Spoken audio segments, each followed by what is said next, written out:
A continuación, Saúde.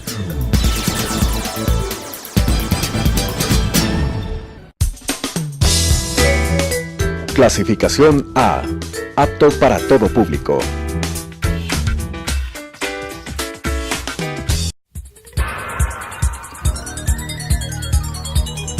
Las opiniones vertidas en este espacio por la producción y dirección del programa son de exclusiva responsabilidad de sus autores y de quienes intervienen en ellos.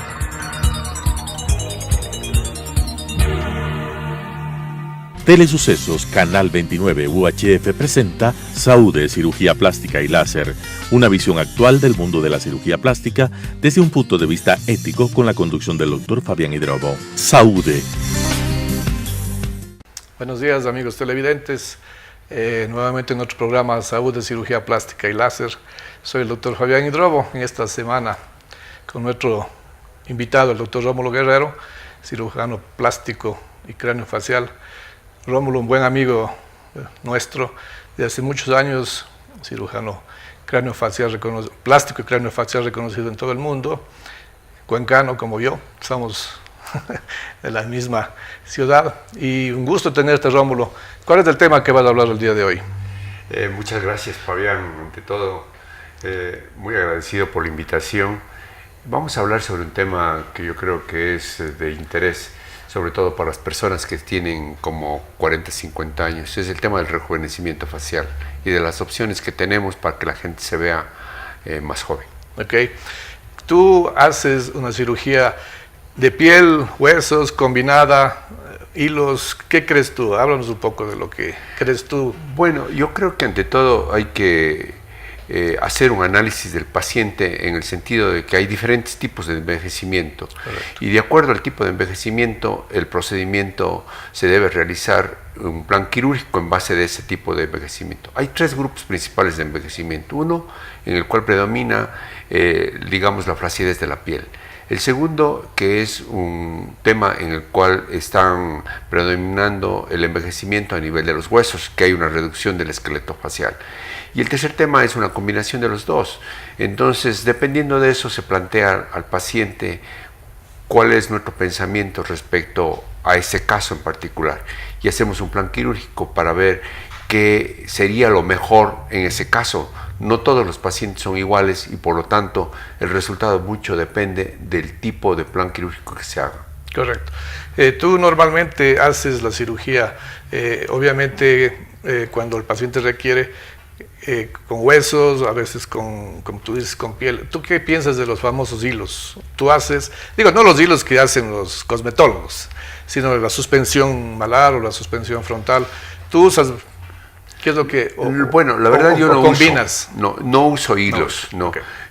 Yo creo que el concepto de los hilos ayudó un poco al asunto de la cirugía porque nos llevó a que no solamente la cirugía del rejuvenecimiento es una cirugía de quitar piel, correcto, sino una de reposición de tejidos, que es básicamente lo que ahora se maneja, ¿no? Entonces, correcto, pero los hilos en sí, yo pienso que si no hay una disección, una separación de los tejidos, el resultado no durará mucho tiempo, ¿no? Entonces, ¿por qué? Porque la cara es activa.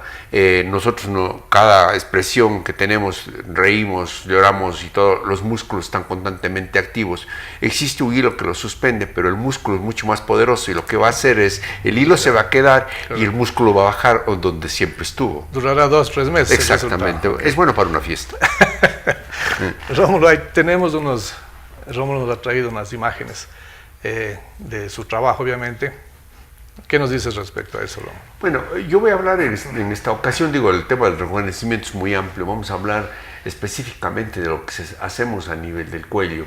En realidad, las disecciones grandes, amplias, ya no se realizan como antes. Ahora lo que se trata de hacer es una disección selectiva, es decir, una separación de los tejidos únicamente de la parte que está afectada y de lo que nosotros queremos suspender. El resto no necesitamos hacer una disección amplia. ¿Por qué? Porque los tejidos se van a acomodar al tipo de suspensión y al vector que es muy importante. Es decir, la manera como vemos aquí, por ejemplo, lo que estamos nosotros tratando es de que el vector, digamos, es oblicuo y ese va a ser el que nos va a dar el tipo de rejuvenecimiento. Lo que utilizamos a veces es una disección hecha con una jeringa de liposucción. Esto garantiza dos cosas. Una, que no lesionemos los grandes vasos, y la segunda es un método muy fácil de hacerlo y al mismo tiempo, además de que hacemos la disección, por ejemplo, podemos resecar o quitar un poquito de grasa que en el cuello siempre sobra, ¿no es cierto? Correcto. Entonces, no hay que utilizar la tijera, usamos solamente la cánula de liposucción. Tú empiezas con la lipo. Empiezo con la lipo a nivel del cuello. Entonces, correcto, lo que se hace es, una vez que se separó los tejidos y que se resecó, se eliminó la grasa que está sobrante, nosotros estamos listos como para hacer el tipo de suspensión que requiere el paciente. Correcto. Seguimos con las imágenes. En este caso nosotros nos valemos de la misma cánula de liposucción para digamos, transportar el hilo. Utilizamos un hilo grueso y lo que hacemos es pescamos el músculo del cuello, que es el músculo platisma. Aquí lo estamos viendo, pasamos una agujita, aquí estamos haciendo un lazo a través del músculo, y el músculo, como ya se fue separado con la cánula de liposucción, entonces traccionamos el músculo, pero lo novedoso del caso es que no estamos, si podemos pasar la imagen, no estamos traccionando el músculo hacia la parte, digamos, retroauricular, detrás de la oreja, sino lo que hacemos es suspendemos el músculo hacia la región temporal. Entonces, lo que hace el platisma es una especie de movimiento en abanico, ¿no? Y suspende todos los tejidos hacia la parte temporal. Eso nos da un ángulo del cuello muchísimo más definido, ¿no? Porque el músculo giró en abanico, da una definición del cuello, y una vez que se terminó el procedimiento, nosotros lo que hacemos es ponemos una microporo, que es una manera de ferulizar el tejido para que evitemos el sangrado, y al mismo tiempo, estos son los puntos de suspensión. Más o menos se pueden colocar 2 a 3 puntos, vemos los puntos que están enlazando al músculo platisma, están colocados 2 puntitos, y esos puntos van suturados y anclados al temporal, al temporal. Entonces, aquí podemos ver unos pocos casos como el músculo platisma se define a nivel del cuello. En esta ocasión, por supuesto, todos los pacientes tienen, además del cuello, un rejuvenecimiento de toda la cara, pero lo principal en esta plática es de que la definición que podemos lograr, incluso en pacientes un poco difíciles como en el cual esta paciente tiene ya 68 años, tiene una flacidez muy importante del cuello, pero además los músculos, que son en realidad los que están afectados, si no hacemos una corrección del plano profundo, en realidad el procedimiento durará muy poco. Correcto. Suspendemos, y una vez que se ha hecho la suspensión, lo que pasa es que queda el tejido sobrante, la piel, y entonces a manera de sastre lo que hacemos es quitamos lo que sobra. Correcto. Y no tiene ninguna tensión a nivel de la piel. Eso es importantísimo para evitar lo que pasaba hace años cuando se suspendía únicamente la piel, y entonces, ¿qué es lo que sucedía? Quedaban las orejas jaladas, la boca como pescado, ¿no? Porque dependíamos de una tracción hecha a nivel de la piel. Aquí la tracción y la suspensión es del plano profundo de los músculos. En realidad es un procedimiento sencillo, no hay que hacer mucho despegamiento de la piel. Lo que queremos es que el paciente esté digamos, de nuevo en el asunto social y de actividad de trabajo lo más pronto posible. Aquí estamos viendo, esta paciente tiene 65 años, se le hizo un rejuvenecimiento del cuello, pero además se mejoró todo lo que está a nivel del malar. Ella tiene una expansión del malar para darle un poco de proyección a este nivel. En los pacientes, como decía anteriormente, tenemos que ver qué es lo que cada paciente, cuál es el problema de cada paciente. También se le hizo un rejuvenecimiento de los párpados. Esta paciente, como ven, los tejidos blandos, los tejidos profundos y el músculo, existe una gran caída de todo lo que es el plano profundo, y podemos ver después de 6 meses de la cirugía qué tanto se corrigió el cuello, pero la reposición de los tejidos también a nivel de lo que es las mejillas, ¿no? Porque uno de los principales signos de rejuvenecimiento o de juventud y de vejez es la proyección que tiene el malar, ¿no? Es decir, los pintores en el pasado, cuando querían pintar a alguien joven, le daban proyección al malar, o eso hacen ahora. Entonces aquí podemos ver cómo el mismo tejido, aquí no tiene nada de huesos ni nada, sino con el mismo tejido que se hizo la reposición, le estamos dando mayor proyección al malar, y eso hace que la paciente se vea más joven. Es decir, una cosa es rejuvenecimiento y una cosa es diferente, es arrugas, ¿no? Porque en el pasado se decía, es la cirugía de las arrugas, y quitaban las arrugas y el paciente se continuaba viendo viejo, ¿no? ¿Por qué? Porque no se va enfocado a cosas como, por ejemplo, esto del asunto de la proyección que tiene el malar, la reposición de los tejidos, es decir, eso que es importante. ¿Tú cuándo usas el rejuvenecimiento óseo? Que tú eres experto, digo, mezclas, sí. Pero ¿por qué? ¿Cuál es tu criterio para hacer algún tratamiento a nivel de huesos, a nivel del borde? ¿O qué crees tú? Bueno, existe un grupo de pacientes que es muy importante, en el cual existe un acortamiento del tercio medio importante. Bien. Como ustedes conocen, es decir, cuando nosotros envejecemos, todos los huesos se van perdiendo el volumen, ¿no? Pongamos en la columna, la gente disminuye de estatura cuando pasan los años, pero también a nivel de la cara, es decir, la masticación, esta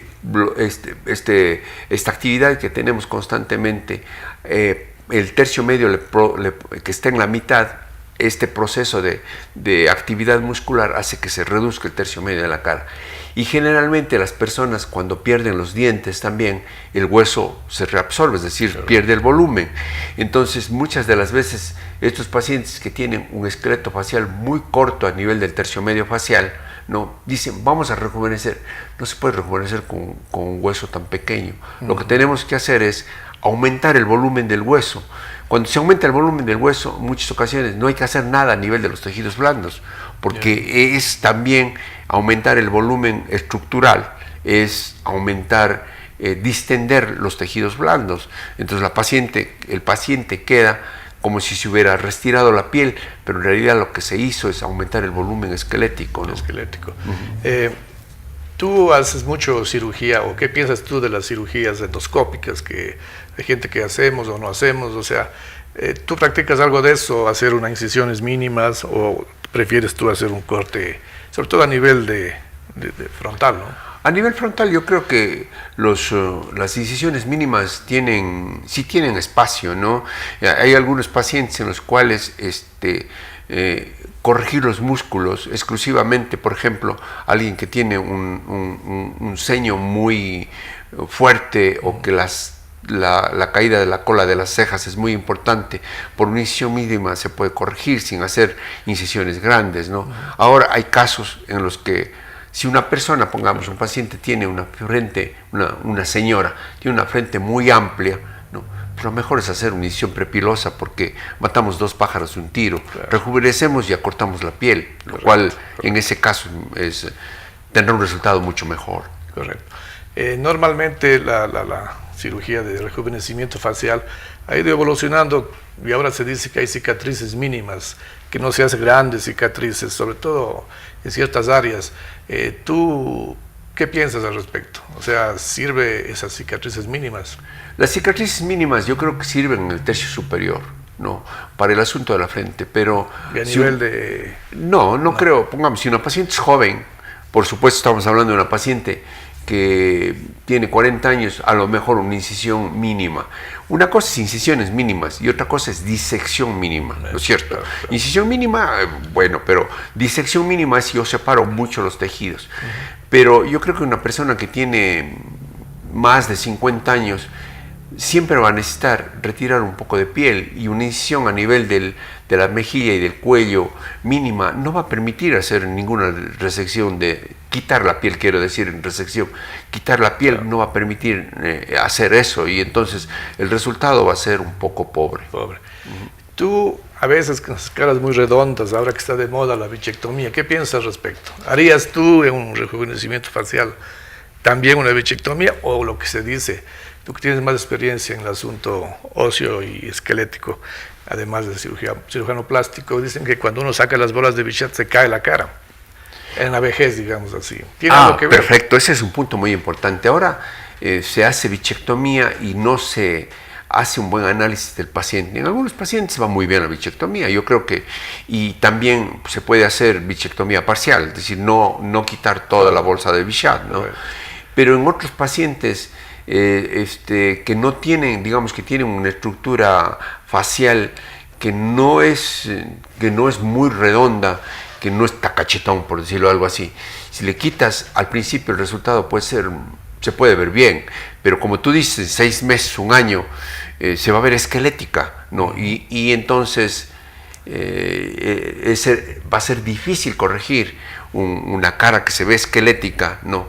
Y al año de que se hizo la cirugía. Entonces yo creo que hay que manejarlo muy bien. Por eso es aconsejable que los pacientes vayan con un cirujano plástico que es experto en el asunto, pero que no se haga. Yo veo con preocupación que bichectomía se hace ahora en los consultorios de odontología, ¿no? Entonces no hay ¿cuál es el concepto? No hay el criterio, el análisis que diga, bueno, yo lo hago, pero no, a ver, bichectomía a todos, no es correcto. Está de moda, digamos así, pero como tú dices, no todo el mundo le queda bien, porque la cara esquelética indicará... Se va a ver como que le quitaron las muelas. No queda así, no tiene dientes, ¿no? Sí. Si una paciente no tiene mucho cachete, ¿no? Y la parte de párpados, de bolsas, ¿cómo tratas tú el área ocular cuando haces un rejuvenecimiento facial? Esa es una parte muy interesante, porque uno de los signos principales del envejecimiento es lo que se conoce como órbita senil, ¿no? Es decir, el párpado superior que está muy profundo es órbita senil, y es, si nosotros vemos muchas imágenes solamente de ojos, de párpados, podemos decir la edad del paciente, y generalmente estamos basados en qué tan profundo es el párpado superior. Entonces, y eso se da, ¿por qué? Porque con el paso del tiempo cae el ojo, proyecta la bolsa de grasa y la parte superior se queda sin volumen, ¿no? Si nosotros quitamos la bolsa de grasa que está abajo en demasía, por decirlo así, que lo quitamos totalmente, aceleramos este proceso, ¿no? Y ustedes, yo no sé, es muy interesante ver unas fotos, pongamos, de Al Pacino, ¿no? Antes de la cirugía y después de la cirugía. Es decir, antes de la cirugía tenía bolsas de los ojos. Después de la cirugía le quitaron las bolsas, quedó sin bolsas, pero se ve más viejo, ¿no? ¿Por qué? Porque el ojo se ve más chico, ¿no? El párpado superior le falta lo mismo al Sylvester Stallone, ¿no? Igual le hicieron el asunto de las bolsas, pero decir, el criterio no es, a ver, tiene bolsas, mientras más bolsas le quito, más joven se ve. Y yo creo que es al revés. Lo que hay que tratar es mejor, en algunos casos, de reposicionar las bolsas de grasa, ¿no? Para que el ojo se eleve y no se vea tan profundo. Es decir, eso hay que manejarlo muy bien. En algunas ocasiones incluso, como tú sabes, hay que reposicionar, hay que reponer grasa en el párpado superior, porque el párpado está muy profundo. Correcto. ¿Y tú a nivel del párpado inferior retiras bolsas o parcialmente, o no retiras? No, yo ahora lo que hago parcialmente es que cambio de posición a las bolsas, ¿no? La bolsa que está generalmente el que tiene bolsas tiene un surco palpebral marcado. Entonces lo que hacemos es, hacemos un pequeño túnel, no en el plano superficial, porque si hacemos en el plano superficial se va a ver la bolsa. Lo hago en el plano profundo y le hago un túnel, y lo que hago es una transposición de la bolsa de grasa hacia abajo para que rellene el surco, ¿no? Y lo fijo con un puntito acá en la mejilla, dejamos el puntito unos 8 días, y entonces eso da un equilibrio, digamos. Quitamos la bolsa del párpado, pero además rellenamos el surco que se marca a nivel palpebral. Tú, cuando haces una cirugía de rejuvenecimiento, y eso en Brasil o en México, donde trabajamos, tanto tú en México como yo en Brasil, se usa mucho el láser. ¿Qué opinas tú del de CO2? ¿Utilizas en algunas ocasiones como post-quirúrgico, digo yo, o a veces transquirúrgico? Bueno, te digo la verdad, yo no uso láser, pero yo creo que el láser es muy útil en cierto tipo de pieles y en cierto tipo de pacientes, ¿no? Porque la cirugía no puede, digamos, mejorar la calidad de las pieles, de las arrugas profundas, este tipo de la pérdida de colágeno, no se puede corregir, y el láser es una magnífica opción para ese tipo de pacientes. En nuestro país, por el problema de nuestras pieles mestizas, a veces mancha un poco, hay que tener cuidado, digo, no todo el mundo... Sí, no a todo el mundo se puede hacer. ¿Y tú qué opinas de los rellenos, o sea, esos rellenos, ácidos hialurónicos, botox? ¿Tú utilizas eso? Yo utilizo, esa es una pregunta muy buena, porque yo veo que se utiliza biopolímeros con mucha, digamos, con una facilidad impresionante, ¿no? Yo creo que los únicos rellenos que se debe utilizar es ácido hialurónico, no hay otro relleno. El Botox es diferente, es una toxina botulínica para controlar la actividad muscular, para las arrugas, pero como relleno el ácido hialurónico. Yo creo que los pacientes tienen que estar muy informados de que cualquier relleno que alguien le proponga, y digo, este es un relleno definitivo, es muy peligroso. No existe, no debería ponerse. No se debe. Hay ciertas sociedades, como pongamos la sociedad americana, la misma sociedad brasilera, que antes usaban PMMA, ahora prácticamente está proscrito, está prohibido. Desde el punto de vista legal es prácticamente un delito, ¿no? Entonces, aquí en el Ecuador se usa y se anuncia, que es lo peor, se anuncia así. Es decir, yo le pongo biopolímeros, usted nariz bella sin cirugía, le ponemos. Nosotros, tú y yo recibimos pacientes con secuelas de rellenos y de biopolímeros que en muchas de las ocasiones no tienen solución, ¿eh? Correcto. Tiene una secuela que es impresionante. Es decir, todos los rellenos a nivel facial que no sean ácido hialurónico, y el ácido hialurónico yo creo que es una buena opción temporal. Es decir, que nos durará 4 o 6 meses, pero además en muchas ocasiones sirve como para que el paciente vea cómo puede quedar con la cirugía. Dicen, vamos a aumentar un volumen acá y todo lo demás. Correcto. Y es perfecto, ¿no? Además, un poquito también incentiva la producción de colágeno y todo eso, que es interesante. Pero rellenos definitivos es un asunto muy peligroso, que se tiene que ver con mucha cautela. Porque da mucho granuloma, muchas bolas a nivel malar, a nivel... y para extirpar eso es completamente complicado, ¿no? Peligroso. Yo te digo una cosa, recibo más o menos, como se puede decir, que 1 o 2 pacientes por mes. Correcto. Con secuelas muy, pero muy importantes, muy difíciles de solucionar, y en los cuales muchas de las veces tenemos que decir, bueno, no hay otra cosa, le tenemos que quitar el biopolímero que le puso, y generalmente es PMMA, y en algunas ocasiones el relleno se hizo por alguien que es médico general, y en otras ocasiones por alguien que no es ni siquiera médico, ¿no? Entonces, y no sabe la paciente qué tipo de relleno le pusieron, ¿no? Lo que es, en otras ocasiones dice, a ver, me pusieron PMMA. El PMMA no se utiliza en ningún lugar del mundo. Es una pandemia a nivel latinoamericano, ¿no? Entonces, ahora las sociedades están en un asunto de campaña para informar a los pacientes que estos tipos de rellenos no se deben utilizar porque son perjudiciales para la salud, ya no solamente por el asunto estético, no. Muchos de estos rellenos son una bomba de tiempo. Con el paso de los años migran, ¿no? Es decir, con la ley de la gravedad, muchos descienden, y en otras ocasiones existen biopolímeros, ¿no? que migran pero hacia el pulmón, ¿no? Y producen fibrosis pulmonar, ¿no? Por ahí anda un personaje muy famoso, no quiero decir el nombre, pero un personaje muy famoso que tiene fibrosis pulmonar, y posiblemente porque hace muchos años, en la década de los 80, 90, se utilizaban biopolímeros para dar contorno corporal, como inyectables, ¿no?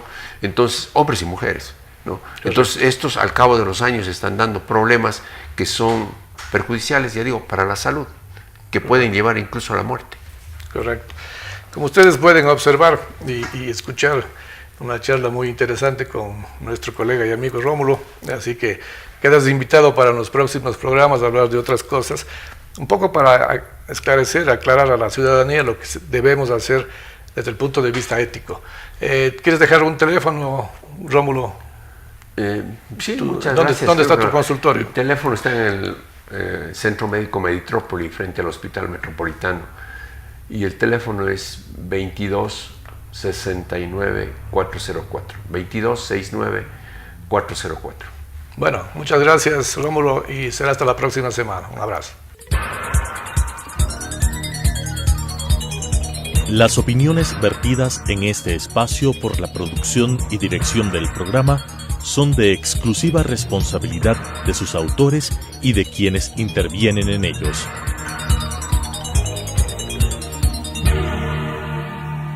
Telesucesos Canal 29 UHF presentó Saúde, Cirugía Plástica y Láser, una visión actual del mundo de la cirugía plástica desde un punto de vista ético con la conducción del Dr. Fabián Hidrobo. Saúde.